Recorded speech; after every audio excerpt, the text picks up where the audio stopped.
guys, it's Carissa from the Community Library, and today we are celebrating Read a Book in the Bathtub Day. And while we do celebrate that day, we ask you don't use your library books for that.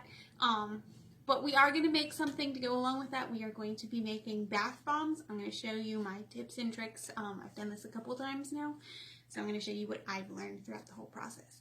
So we're going to go ahead and get started. So we're going to need 1 cup of baking soda. It's a new box. Alright, and I've got a container here that we're going to go ahead and put it in. So I always suggest using a larger container than what you expect, because inevitably you will end up with more than what you thought.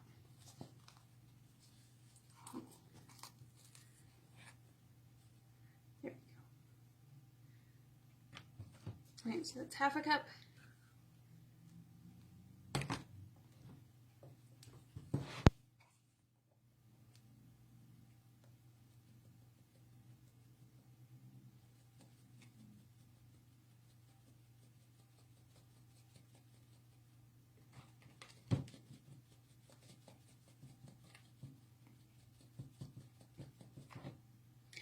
And a full cup. Okay, so we've got 1 cup of baking soda. Now we're going to do 1/2 cup of cornstarch. Again, if I can get it open.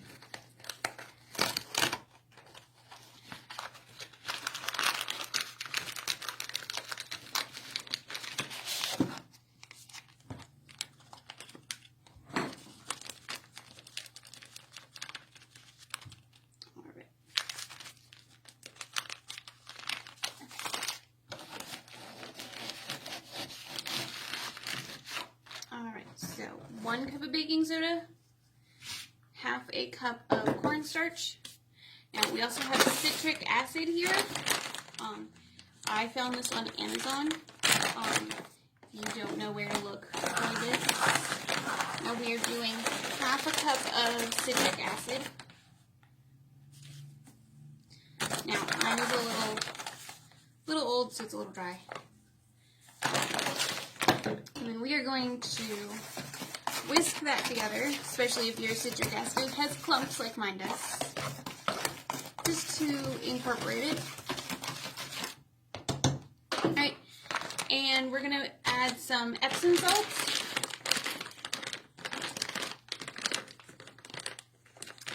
I'm going to grab our open one.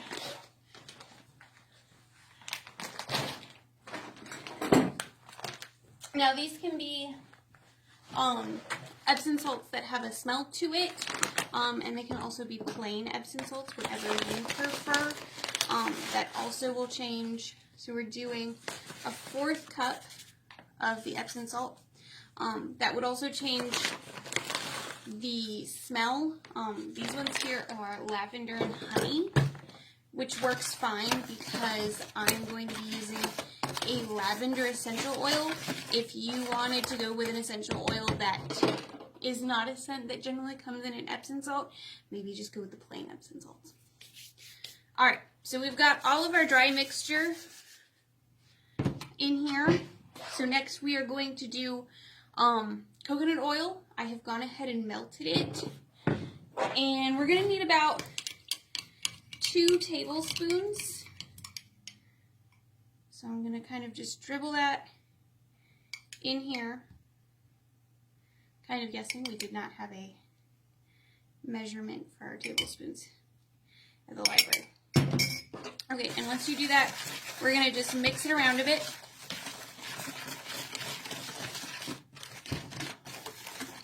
Now, it should not fizz when you add your oil. There should be 0 fizzing.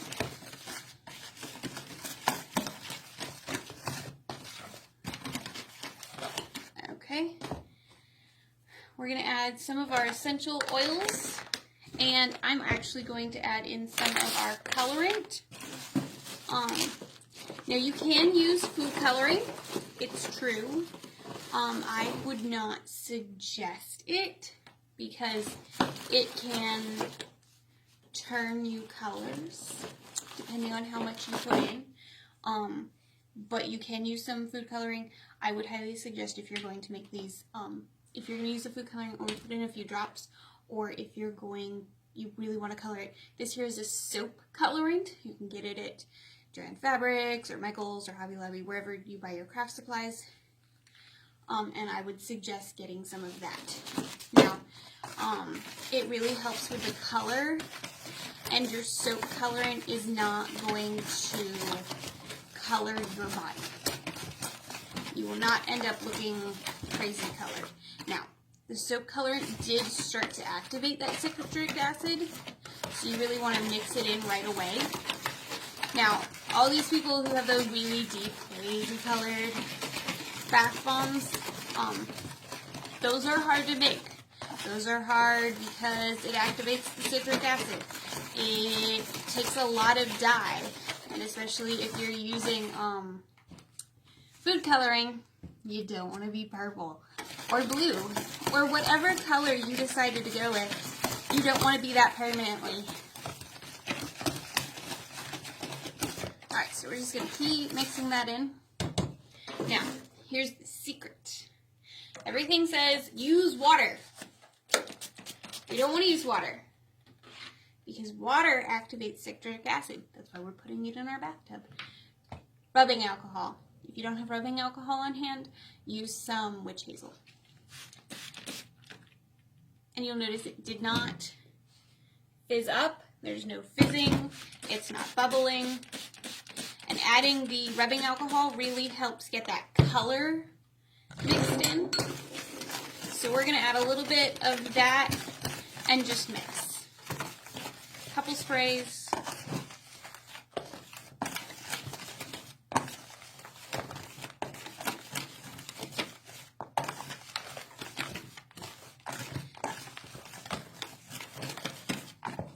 Now you're going to want to test it. So you can see I'm getting a little bit of a moldable, packable color, but not nearly enough. So just keep using your rubbing alcohol or your witch hazel, because again, it's not water, it's not activating it. Whereas if we were using water, it would be much more difficult. And we want to get it to a nice, almost like when you used to build a sandcastle as a kid, and you really wanted that great, like, slightly wet sand that was great for packing. That's that texture we're looking for. That nice packable sand. But it's best to do it in spray form, just so that you have control over how much you add. And you can see I am getting more yellow the more I spray. It might be hard to see on the camera because there's a fluorescent light right here. But it is turning more yellow.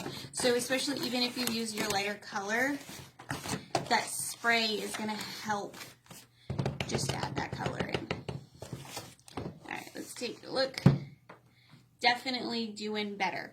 I think just a little more so that it holds its shape well. Now, you don't have to have a bath bomb mold to do this. You could easily use a silicone mold. Maybe you have some silicone molds that you use when you make cupcakes or cake pops or something like that. You could easily use one of those. You're just going to have to let it dry in that silicone mold. Taking that out would be... Okay, so you can see it's clumping in my whisk now. That's really where we're looking for. Nice wet sand texture, right? So what we're going to do is I'm going to take my molds. We have them here. And I'm going to pack one.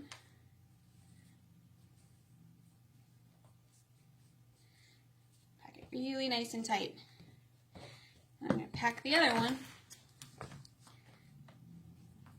I really should have brought down a plate. But we're going to pack these, and then what we're going to do is we're going to, I'm going to get a plate later, and I'm going to set them out on a plate. And you're going to let them dry, because what we don't want is our bath bombs to sit wet. because this does have the rubbing alcohol in it. We want it to dry off and be that nice dry texture that, you know, you expect from a bath bomb.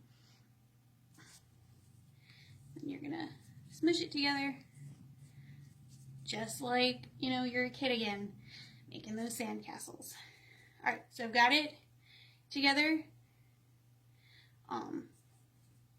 And you might really have to push down to get it to stick. I found sometimes you kind of have to do it with your hands just to get it to let go.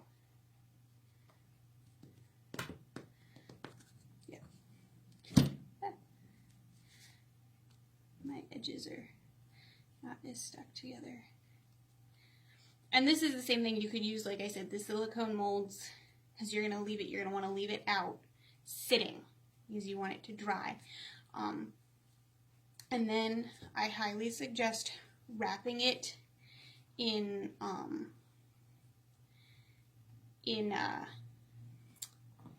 saran wrap. Wrap it in saran wrap.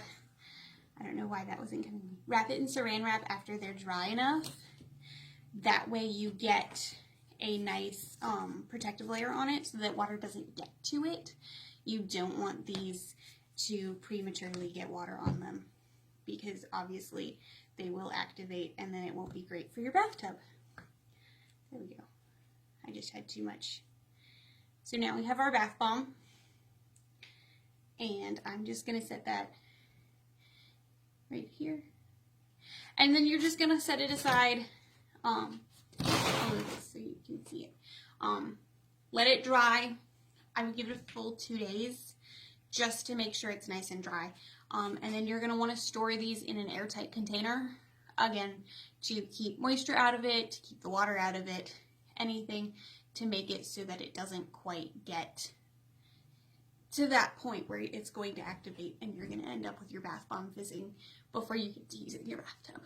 So I hope you guys have a lot of fun. These are fun to make. Again, highly suggest any recipe that you find online. You're going to use your baking soda, your cornstarch, your citric acid, your salt, your Epsom salts, and your oil. Instead of using water, use rubbing alcohol or witch hazel. It'll help your bath bombs a lot more. Have a great day, guys. See you next week.